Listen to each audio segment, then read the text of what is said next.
Espectáculo de masas, vertiginoso baile de cifras, escaparate de astros, el fútbol es un verdadero fenómeno social. En nuestros días, los futbolistas de élite se han convertido en reclamo publicitario, portada de revistas del corazón, ídolos, en suma, de un firmamento mediático que cada vez cuenta con menos héroes. Según la FIFA, hay unos 5.000 millones de hinchas repartidos por el mundo. ¿Cómo llegó el fútbol a convertirse en un éxito planetario? Soy Isabel Margarit, directora de la revista Historia y Vida. Me acompaña, como siempre, nuestra colaboradora Ana Echeverría. Juntas repasaremos hoy la historia del deporte rey. Bienvenida, Ana. ¿Lista para saltar al terreno de juego? Bueno, he calentado y creo que estoy en plena forma para hablar sobre fútbol, pero de todos modos hoy juego de suplente, porque no nos engañemos, me consta que aquí la auténtica futbolera eres tú. Pues la verdad es que sí, Ana. El fútbol es una de mis pasiones desde muy niña. Y no únicamente como hincha de un equipo o de otro, sino como una apasionada del juego, de la técnica, de la habilidad de los grandes equipos y del talento de las grandes estrellas. En ocasiones, sus jugadas, sus movimientos se convierten en auténticas coreografías, obras de arte plasmadas en un terreno de juego. ¿Quién nos recuerda el Barça de Guardiola? Bueno, con el Barça de Guardiola me aficioné hasta yo al fútbol, imagínate. En fin, ¿qué tendrá el fútbol que nos vuelve locas? Para empezar, una historia fascinante. Y larga, sobre todo si nos remontamos a los antepasados del fútbol. En Mesoamérica ya se jugaba la pelota hace casi 3.000 años. Y con balón de goma, además. Sí, las culturas precolombinas fueron las primeras con acceso al caucho, pero fíjate, se cree que golpeaban el balón con los codos, las rodillas y las caderas. En cambio, en China ya se jugaba el balón con los pies, o al menos fundamentalmente con los pies, hacia el siglo III a.C., y se siguió haciendo durante unos 1.500 años. Te refieres al Cuyu, un deporte muy popular entre los militares y los aristócratas chinos. Un detalle curioso es que su portería era una red suspendida a 10 metros de altura. No debía de ser fácil meter gol, a esas alturas. Y en fin, existen muchos otros juegos precursores del fútbol. El kemari japonés, el aksaktuk de los inuit de Alaska, el kioragi maorí, el tepuk de los turcos. Vaya, que chutar balones ha sido una afición universal desde siempre, en los 5 continentes. Está claro que el fútbol tiene muchos padres y padrinos. ¿Y tú, quién no quiere ser el padre del fútbol, no? Pero vamos, desde mi punto de vista, teniendo en cuenta que el fútbol moderno nació en Gran Bretaña, creo que habría que buscar sus antecedentes más inmediatos en Europa, y más concretamente en el mundo clásico, puestos a remontarnos. Los tenemos. Los antiguos griegos jugaban al episquiros, un deporte que la FIFA reconoce como antecesor del fútbol, a pesar de que las manos probablemente estaban permitidas. Y hay una anécdota curiosa. Se cuenta que Alejandro Magno era muy acaparador con el balón, muy chupón. Un compañero de equipo le reprochó que nunca le pasara la pelota y Alejandro le respondió: si nunca me la pides. ¡Ay, Alejandro Magno! Un crack en todos los terrenos. Sí, por lo visto también en el terreno de juego. Esta anécdota la recogió Plutarco, si no recuerdo mal. Y esto nos lleva de Grecia a Roma, donde se jugaba al arpastum, otro tatarabuelo del fútbol. Pero este es importante porque es muy probable que las tropas romanas llevaran este deporte por primera vez a Britania. Podría ser, sí. A ver, desde el arpastum romano, el rastro del futuro balompié se divide en varias ramas. Por un lado, en Italia derivará en el calcio florentino, del que tenemos constancia desde el siglo XVI. En los siglos XVI y XVII jugaban al calcio hasta los papas. Hasta los papas, no me digas. Y eso que hoy en día está considerado uno de los deportes de equipo más violentos del mundo. Bueno, violentísimo comparado con el fútbol. Imagínate, Ana, 27 jugadores por equipo, entre ellos 15 delanteros que van a por todas y 4 o 5 porteros. Hay normas, pero vaya normas. Se permiten codazos, puñetazos, cabezazos. No es raro que el partido termine con más de uno en el hospital. Bueno, pues el calcio histórico te parece duro, con razón. Ni te cuento el caos salvaje que era el fútbol británico en tiempos de Shakespeare. En el siglo XVI, el fútbol en Inglaterra se cobraba más muertes que la esgrima y la lucha libre. Solamente el tiro al arco era más peligroso que el fútbol. Se jugaba entre aldeas vecinas, generalmente, y no había ni reglas ni límite de jugadores. Básicamente consistía en zurrarse con los del pueblo de al lado con la excusa de perseguir un balón. A ver si ahora va a resultar que los hooligans existieron antes que los futbolistas. Pues casi, pero no les demos ideas a los ultras, no sea que todavía nos intenten colar que están, en fin, recreando un deporte histórico. Mejor que no, Ana. El caso es que debían de darse situaciones muy preocupantes porque varios monarcas ingleses intentaron prohibir ese fútbol primitivo. Sin demasiado éxito, por cierto, como suele pasar con esta clase de prohibiciones. Todo esto cambió, afortunadamente, a partir del siglo XIX. Me quedo con una cita de Bobby Charlton, el mítico jugador del Manchester United. Los ingleses no inventaron el fútbol, inventaron sus reglas. Me parece una reflexión realmente muy atinada. El gran acierto de los británicos fue crear el primer reglamento, unas normas sencillas pero eficaces, que convirtieron aquellas batallas campales en un deporte de caballeros. Incluso de damas, aunque eso ha costado un poquito más. Por supuesto, y de la historia del fútbol femenino hablaremos también hoy. Pero es en los colegios y universidades masculinos, especialmente en los centros de élite, donde nace el fútbol moderno. El problema es que en cada colegio se jugaba con unas normas distintas. Al principio no había nada homogéneo, ni el número de jugadores, ni el tamaño y peso de la pelota, ni las medidas del campo. Bueno, el campo de Eton medía 120 metros de largo por solo 6 de ancho. Imagínate si se hubiera aplicado ese estándar, lo distinto que sería hoy el fútbol y los estadios. En fin, como cada colegio tenía sus normas y así no hay quien se entienda ni hay manera de organizar torneos escolares, en octubre de 1863 se reúne en una taberna de Londres una comisión de alumnos de Eton, Harrow, Shrewsbury, Marlborough, Westminster y Rugby. Y sí, he dicho rugby. Esto será importante, recordémoslo. Las negociaciones se encallaron por culpa de dos reglas que hoy no nos parecerían nada polémicas: prohibición de correr con el balón en las manos y prohibición de patear las espinillas del contrario o hacerle la zancadilla. Vamos, que la cosa se dividió entre los partidarios de un deporte con menos contacto y los partidarios de seguir repartiendo leña a diestro y siniestro, que eran, como habréis adivinado, los equipos que jugaban según las normas del prestigioso colegio Rugby. A la quinta reunión entre cerveza y cerveza la cosa se caldeó, los partidarios del estilo de juego rugby abandonaron la mesa de negociaciones y los demás fundaron la Football Association.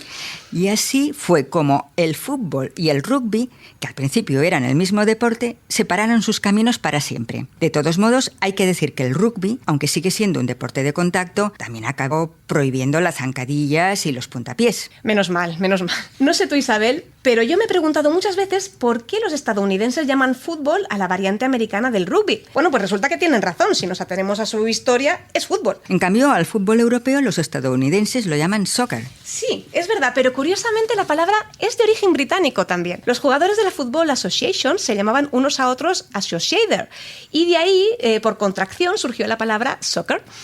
El primer reglamento de la Football Association preveía un fuera de juego muy estricto, que con el tiempo se fue matizando para favorecer el dinamismo. Te cuento, Ana. Al principio estaba fuera de juego cualquier jugador situado por delante de la pelota. Después, cualquiera que además tuviera menos de 3 rivales entre él y la portería. En 1926, el número se redujo a 2 jugadores rivales. Pero esta no es la única norma que ha cambiado. No, ni siquiera la más llamativa. Al principio no existía ni el portero. Cualquier jugador podía defender la meta. Bueno, por no existía ni el larguero. Como tampoco había áreas, no se podían pitar penaltis. Y aunque hubieran existido los penaltis, lo cierto es que los primeros árbitros tampoco los habrían pitado porque no usaban silbato, sino que agitaban un pañuelo blanco. Tampoco había descanso. Los equipos cambiaban de campo cada vez que se marcaba un gol. En la última década del siglo XIX, todos estos elementos básicos que nos comentas ya se habían incorporado, pero otros tardaron mucho más. Por ejemplo, las tarjetas no se usaron hasta el Mundial de México de 1970, ¡wow! Imagínate. Parecían muchísimo más antiguas. Y en el mismo Mundial se introdujo la posibilidad de cambiar jugadores. Hasta entonces, un jugador lesionado debía permanecer en el terreno de juego todo el partido, a menos que no se tuviera en pie. Qué suplicio, ¿no? Bueno, fíjate hasta qué punto el fútbol nació británico, que el primer encuentro internacional de la historia se disputó entre Inglaterra y Escocia. Vamos, que todo queda en casa. Pero para finales del 19, el virus del fútbol se había esparcido ya por medio mundo, ¿verdad? Sí, el fútbol se expandió por el planeta a una velocidad de vértigo, siempre de la mano de los británicos. Marineros, ingenieros, burgueses y aristócratas expatriados que organizaban clubes deportivos en las ciudades donde vivían y trabajaban, o enseñaban a jugar a sus hijos en los colegios internacionales. De ahí, la fiebre futbolera se contagiaba rápidamente a la población autóctona. A menudo estos clubes también eran de cricket. Exacto, exacto. Pero el cricket no tuvo el mismo éxito, excepto en las colonias. Siguió siendo muy anglosajón, mientras el fútbol se convirtió enseguida en universal. Claro, esto explica por qué en España tenemos tantos clubes de fútbol veteranos con nombres como Athletic de Bilbao, Sporting de Gijón, Racing de Santander, que en realidad se pronunciaría Racing. Así es, pero ninguno de estos clubes que mencionas es tan antiguo como el Recreativo de Huelva, el decano de nuestra liga, fundado en 1889 por técnicos británicos de las minas de Río Tinto y aficionados onubenses. También se jugaba fútbol en la Institución Libre de Enseñanza, si no me equivoco. Claro, el fútbol y el deporte en general se veían como un soplo de modernidad en aquella época, una actividad saludable que en aquellos años compartía prestigio con el tenis, el ciclismo, incluso el boxeo. Y en fin, con esta expansión tan rápida al resto de Europa y a Sudamérica, lo lógico sería pensar en una rápida internacionalización también de los torneos. Me temo que la afición fue mucho más rápida que las instituciones. La FIFA quiso organizar el primer campeonato mundial en 1906, 2 años después de su fundación. Pero la cosa se complicó y cuando llegó la fecha, ninguno de los países convocados se presentó, ni siquiera Suiza, que era el anfitrión. Bueno, ese es el colmo del absentismo, que no se presente ni el país organizador. ¡Qué tremendo! Bueno, en fin, a cabo de unos años estalla la Primera Guerra Mundial y la FIFA está a punto de disolverse, pero finalmente, tras la contienda, se recompone y organiza el primer Mundial en Uruguay, en 1930. Uruguay era el campeón olímpico y una potencia futbolística de primer orden en aquel momento. Pero el Mundial fue otro fracaso logístico a causa del boicot, porque a la hora de marcar hacia América, casi todos los países europeos se echaron atrás. Hay que tener en cuenta, además, que acababa de estallar el crack del 29 y que Europa todavía no había terminado de cerrar las heridas de guerra. Bueno, eso y que llegar a Montevideo eran 2 semanas de viaje en barco, nada que ver con los viajes de hoy en día. En fin, al final, Jules Rimet, el presidente de la FIFA, tuvo que poner dinero de su bolsillo, además de sus mejores dotes de persuasión, por supuesto, para conseguir que Francia, Bélgica, Rumanía y Yugoslavia participasen finalmente en el Mundial, aceptaran participar. Y Uruguay tardó mucho en perdonar esta afrenta. Es verdad, ¿eh? Los uruguayos decidieron que si los europeos no viajaban, ellos tampoco. Hasta 1954 no volvieron a disputar un Mundial en Europa. No les culpo, la verdad es que es comprensible. Pero en fin, mundiales con polémica ha habido unos cuantos. Bueno, y tampoco es que el de Qatar esté exento de controversia, precisamente. Tampoco, desde luego, Ana. Pero centrémonos en la historia y concretamente en ese lado más oscuro del fútbol.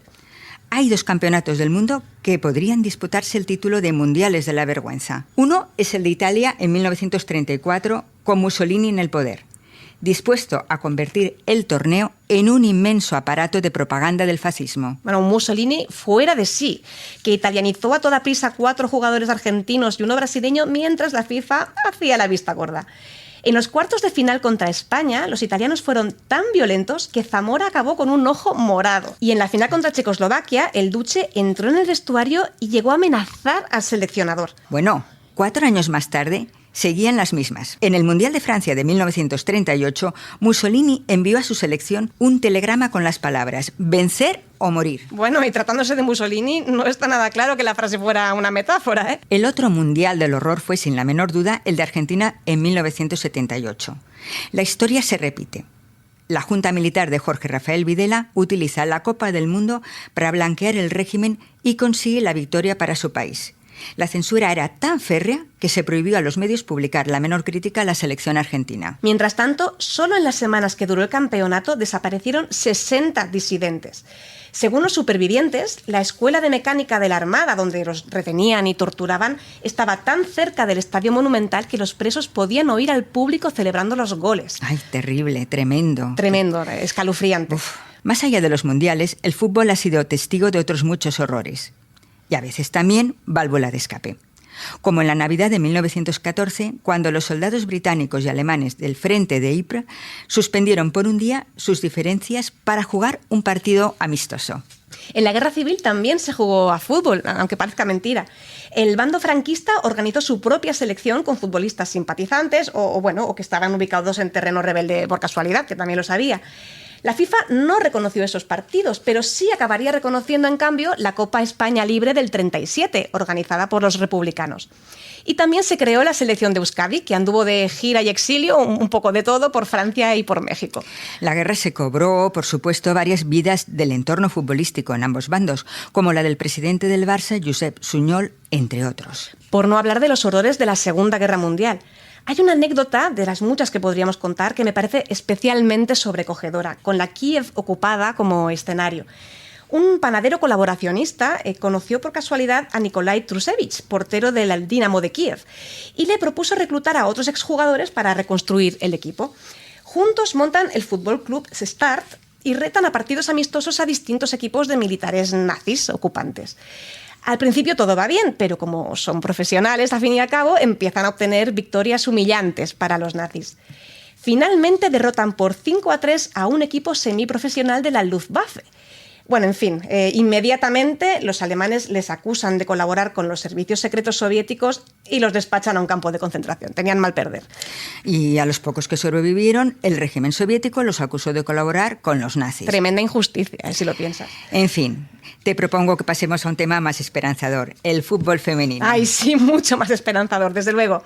En 2022, este año, se batió en el Camp Nou el récord mundial de asistencia a un partido de fútbol femenino, con más de 91.000 espectadores.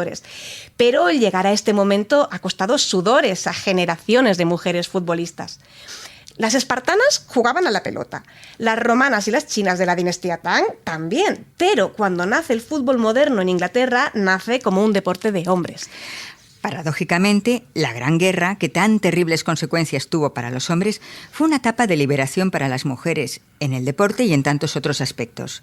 Las fábricas de munición se llenan de mujeres que dedican los descansos a jugar al fútbol. Le toman tanto gusto al deporte que acaban organizando un torneo. La Munitionets Cup, un torneo benéfico en Reino Unido para paliar los desastres de la guerra. Con las competiciones masculinas suspendidas, la femenina tiene tanto éxito que llegan a congregar 53.000 espectadores. Es más, la cola era de 67.000. ¡Guau! Pero completaron el aforo y varios miles tuvieron que quedarse fuera. Las campeonas incluso viajaron a Francia para una gira encabezadas por Lily Parr, una delantera fabulosa. Déjame adivinar qué pasó. Los hombres regresaron a su casa desde el frente, reclamaron sus empleos en las fábricas y de pronto los médicos empezaron a expresar su honda preocupación por los estragos que un deporte tan duro podía causar en los delicados y gráciles cuerpos de las mujeres. ¿Muy bien? Ni más ni menos, Ana. En 1921, la Football Association prohibió a las mujeres jugar en cualquiera de sus estadios. Y atención, la prohibición no se levantó hasta 1970. Mira, como lo de las tarjetas. Sí, es verdad, el mismo año. El mismo año en que la Federación Femenina Italiana organizó por su cuenta el primer Mundial de Mujeres. Bueno, queda claro que aún queda mucho camino por recorrer, pero por fortuna es un camino esperanzador, como decíamos antes. Y hablando de camino recorrido y de mundiales, hay que ver las peripecias por las que han atravesado no solo los futbolistas, sino el propio trofeo. En la Segunda Guerra Mundial, el vicepresidente de la FIFA tuvo que esconder el trofeo en una caja de zapatos. Y un par de décadas más tarde lo robaron la copa en Londres. La encontró un perrito en un parque, justo a tiempo para el Mundial de 1966. Cosas más extrañas tiene la historia. Pero en 1984, en Brasil, la volvieron a robar y esta vez los ladrones la fundieron. Desde entonces, el trofeo original se queda en poder de la FIFA y a los campeones se les entrega una réplica para ahorrarse disgustos. Mucho mejor, la verdad. Bueno, Isabel, no podemos acabar sin mencionar algunos de los grandes equipos y las grandes estrellas que tantas alegrías han dado a los aficionados en este siglo y medio de historia del balompié. Ay, Ana, ¿por dónde empezar? El Arsenal de Schamann, el Uruguay de los años 20, el Wunderteam austriaco pionero del fútbol total, la selección de Zamora, el Brasil de Pelé y el Jogo Bonito, la Argentina de Di Stéfano, la Hungría de los 50, el Barça de Kovala. En fin, grandes mitos que conocemos por artículos de periódico y algún noticiario de cine. Pero ¿cómo nos hubiera gustado poder verlos jugar en directo? Ay, desde luego. Pero bueno, es que la llegada de la televisión, sobre todo a partir de las retransmisiones por satélite, cambió por completo las reglas del juego, nunca mejor dicho. La televisión convirtió a los futbolistas en multimillonarios y a los clubs en enormes máquinas de fichar estrellas a base de montañas de dinero.